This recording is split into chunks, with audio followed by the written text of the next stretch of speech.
What's up, everybody? Welcome to another edition of Full Draw Friday on a Saturday. This is number 40. Today I'm going to talk about kind of where we're at with the deer activity and an interesting picture that came from Missouri over the last couple few days here. And then we'll get into some strategy stuff for this week, over the next week here and this weekend. And then a good article from Dr. Kroll out of North American Whitetail. But before we get into all of that, don't forget about our partner for Full Draw Friday, and that's Rodney Hawkins. If you guys are in the market for some recreational property, he's going to be the guy to talk to. He grew up hunting and fishing in Southern Illinois, and now he's putting that love for the outdoors into selling those recreational properties as a land specialist with Midwest Farm and Land. If you guys don't know about them, they're not your average real estate company. They sold over $85 million worth of ground in 2022. They've got agents like Rodney all over Illinois. They're really a local company with a national reach. For more info, you can contact Rodney directly at 618-925-3153, and he'll get you taken care of. He's also got his own company called RG Outdoors, and he's currently got products from Radix Hunting. He's got Tacticam trail cameras. He's got an all-natural scent elimination product called Camo Dust, which we've been using. I haven't had anything downwind to me yet, so I can't say whether it works or not. I'll let you know as soon as that happens. Hopefully it doesn't happen. I'd rather just not have any deer downwind of me. But anyway, we've been trying that stuff out a little bit. As for the Radix stuff, of course, that's all great products there. From the blinds, he's got their blind chairs as well. He's got the hard and soft-sided blinds, and we've really been happy with the ones of those that we've been able to use. So any info on that, you can go to their Facebook page, RG Outdoors. You can email them at rgoutdoors@yahoo.com, or again, just call Rodney directly at 618-925-3153. Make sure you tell him that you heard about it on the Ridge Hunter Outdoors podcast. Our social media is Ridge Hunter Outdoors, Facebook and Instagram. We do have a Facebook group, RHO Podcast Patrons, where you guys can have some input on the show. RidgeHunterOutdoors.com is our website. Anything you find on there that you like, whether it be our all-natural scents that we've got available now, the buck tarsal spray, doe tarsal spray, and the calming spray, or the apparel, or the food plot seed, you can use the discount code FULLDRAW, that's all caps, no space, and you'll get 10% off your entire order. If you're listening on Apple or Spotify, we'd appreciate it if you guys give us a follow, leave us a review. That helps us out a whole bunch. It doesn't even cost you anything but a couple minutes, if that. If you're on YouTube, make sure you subscribe. Like, comment, all that good stuff. But if you subscribe, hit the notification bell, you will be one of the first to know when our second episode of Fall Pursuit comes out this coming Tuesday. Our first episode is out, so if you guys missed that, go back, check it out. I thought it turned out, I was pretty happy with the way it turned out. We had a couple bucks go down in the first week, and Jeff got on a doe too, so a lot of good footage there. Make sure you go check that out. Fall Pursuit Episode 1, and we'll have another one coming out Tuesday. You can catch that on our YouTube channel, Ridge Hunter Outdoors. So, all that said, let's get into Full Draw Friday number 40.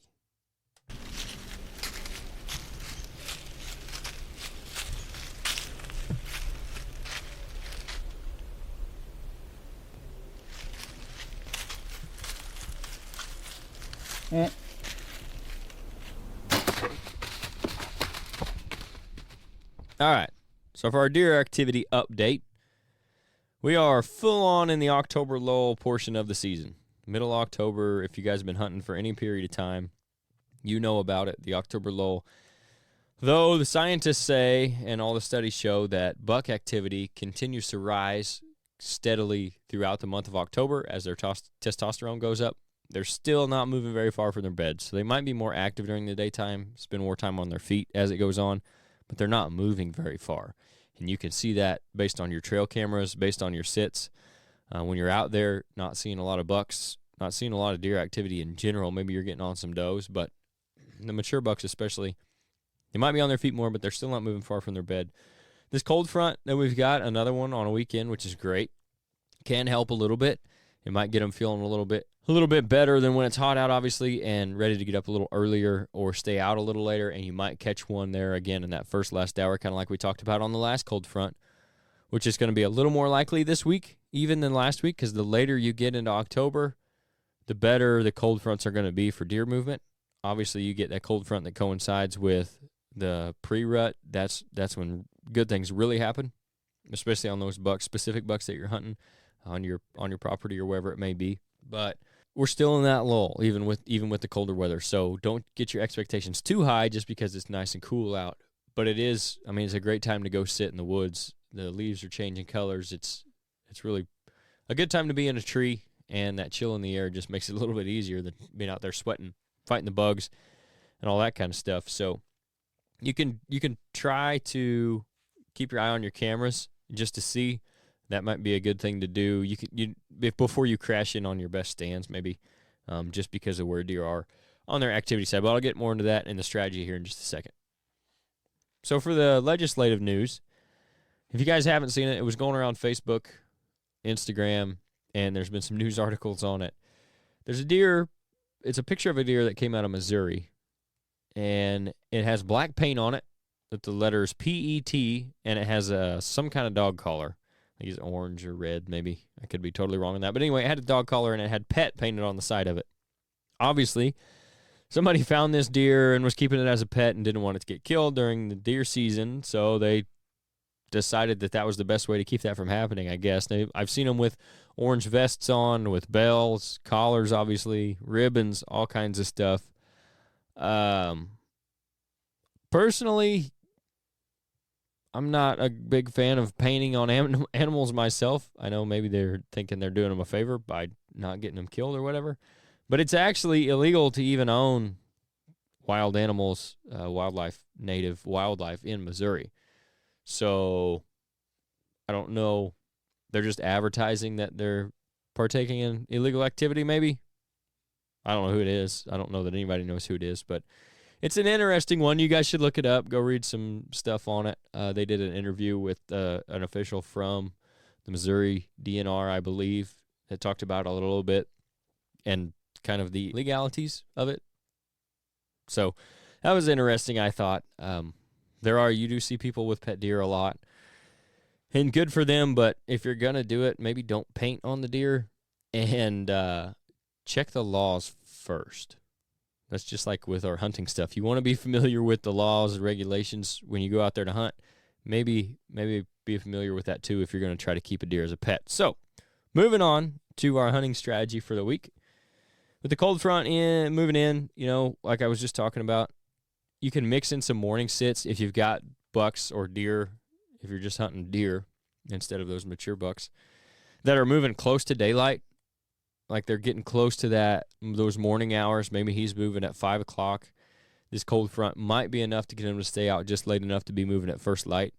So if you have that, obviously, if you have them on a daylight pattern on your cameras in the mornings, that's always the time to hunt them. We've talked about that throughout the early season. And really, it'll be that way throughout the rest of the season. November is going to be kind of a crapshoot on that. You're not really going to be able to pattern them as much. But then again, in December, once you get one on a pattern, you might move to more afternoon hunts in general. But if you get one on a morning pattern, you can definitely capitalize on that. So this cold front can help that too. Like I said, if you've got one that's not necessarily on a morning daylight pattern, but he has been showing up on camera just before daylight or even just after dark, that this cold front could be what puts him over the edge of that timeline of legal shooting light. So that's something to look for. It's going to get warm again, though. So, it is still mid-October. It's still early. It's going to get warm again this week, I believe, throughout most of the Midwest. So I'd probably back off the morning hunts when that happens, even if you have one that's close. He's probably not going to be moving.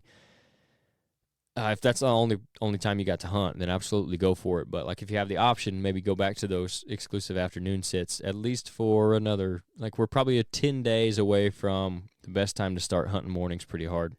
That last week of October seems to be when the movement really starts to tick up as far as mature bucks go in the morning. So keep that in mind as well.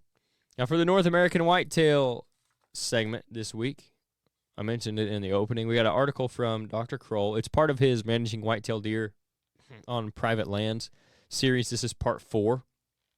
And he's talking about collecting data on the deer on your private land. And this is an interesting one because I think it's something that not a lot of people do that could be really beneficial. So here we go for you private landowners and even those of you who aspire to own private land. And really you could do this on public ground too. You could keep these stats, especially if you're hunting a particular piece of public year over year. This could help you figure some things out. Or if you're mixing in different public lands, maybe you could take this data and then hone in on one that tends to be better than the other. But here we go. He starts out by saying sound management decisions are based on accurate data from the deer you harvest each year, and that is what this installment is all about. A good friend and colleague once said, "Many a beautiful theory has been murdered by a ruthless gang of facts. Without good data, everyone's opinion is as good as another.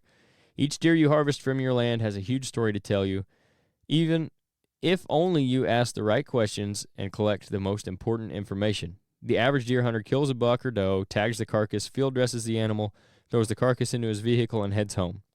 If the buck is big enough, the hunter probably takes a photograph to post on social media or show to his hunting buddies. That is the sum total of data collected from each deer, either from public or private property." So there you go. He mixes in the public there too. That's generally what happens. That's kind of what I was saying there. We don't take much data from them. Maybe we score them. If it's a big buck, obviously mount it, put it on the wall. But a picture, and maybe you ask the guy at the processing shop, or maybe you weigh it out after you cut it up yourself, see how much meat was there. That tends to be it.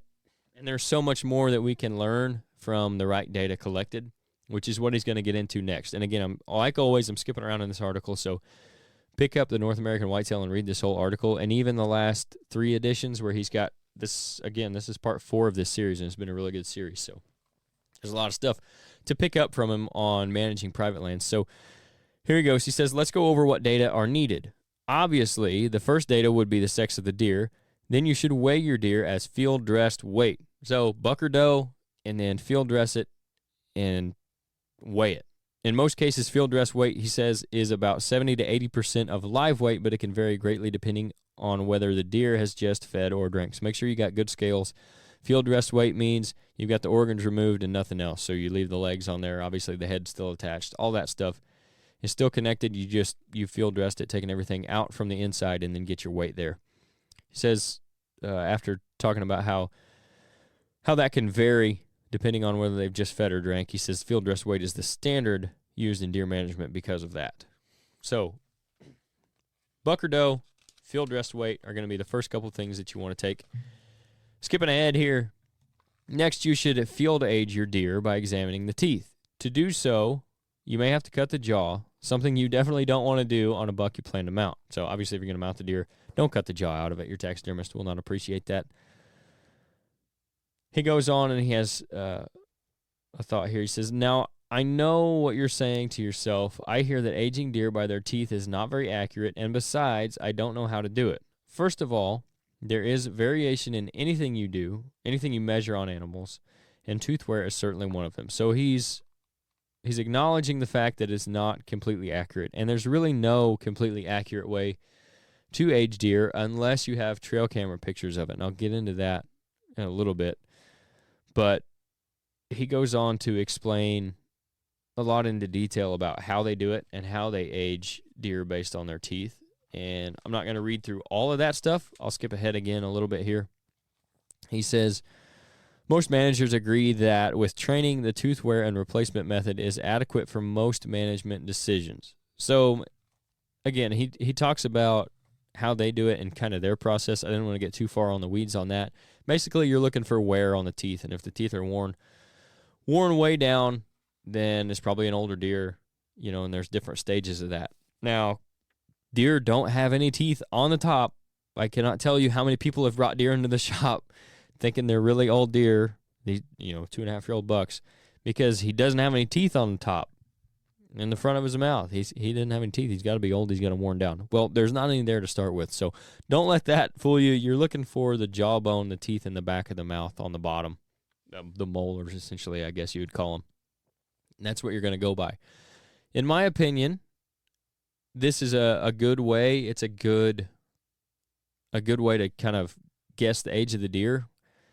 And if you collect this all the time on the deer that you kill, eventually, over time, if you get enough of them, of deer you have trail camera pictures of, especially when you're talking bucks, because you can keep up with their ages better, you'll start to see that I got this jawbone from this buck that I've had pictures of for 3 years, starting when he was, let's say, 2.5. So I know this deer's 5.5. This jawbone looks like this. I thought maybe he was 4.5 based off the jawbone. So maybe I had to adjust that. Versus this deer I've had pictures of for 2 years. He's a 4.5-year-old. His jawbone looks like this. And then you can kind of start to compare and contrast and build your own database of jawbones and trail camera pictures, which is also a thing that I think you should keep as well. And he doesn't mention it in the article. He might have mentioned about keeping trail camera data somewhere else, but if you guys can keep all the trail camera pictures of bucks that you have starting when if they have an identifiable rack at 1.5 or 2.5 years old, when they start to become their individual bucks. Obviously, some of them are going to be difficult, like a clean 8-point is going to be tough at 2.5 years old. But if you can start keeping those pictures year over year, you don't have to keep every one of them you get. If you keep a couple of them from every season, you can start to age that buck based on your trail camera pictures, and that becomes valuable not only for aging your deer, but you can use those to determine where he's going to be at what times of the year the next year, because so often they use the same patterns even one year to the next. So I think trail camera data is a huge one that you should be keeping too, not only for managing deer, but also just for hunting them. So we'll get back to the article here. Skipping ahead, he says, we require our cooperators to collect all Boone and Crockett measurements, but still calculate the frame score from the form, and that basically is they measure average tine, average beam length, and inside spread, and that gives them what he's calling that frame score. So that's kind of another number that you can use. So there's still more to record about the deer. If it is a doe, we examine the udder to see if it has milk in it, something you can do when the deer is field dressed. This is important in obtaining a comparison against your visual sightings and trail camera data. If a doe was in milk at the time of harvest, that means she nursed at least one fawn that summer, which is a conservative indicator of fawning success. So whether or not they had a fawn with them, even if the fawn is weaned, they'll still carry milk for like up to 2 weeks after that. So if they have milk, at least you know that they had a fawn. And like he's talking about, they had a successful breeding season the past year. So that's important to know too, because you have to know your recruitment rate and how many deer are coming in. And that kind of gives you an idea on how many you need to take out for the next year, especially when it comes to your buck to doe ratios and things of that nature. So he goes on and closes out the article. I'm not going to get into that, but that's basically the gist of it. Collect the data on your property of the deer that you're taking from your property, and it's going to help you so much when it comes to managing those deer.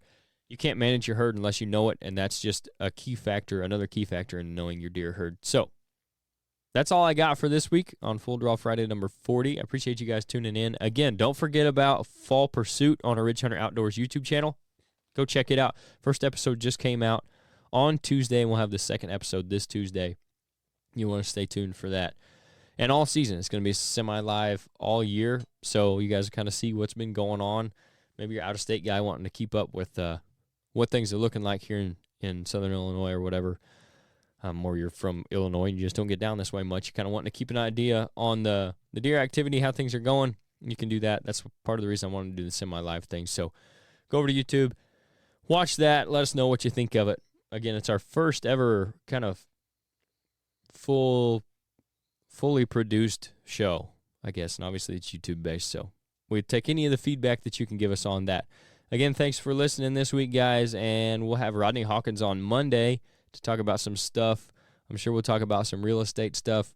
Obviously, we'll get into some hunting as well. We'll talk about what products he's got at RG Outdoors, what he's got going on there, and all that good stuff. But until then, we'll see you. Good luck this weekend.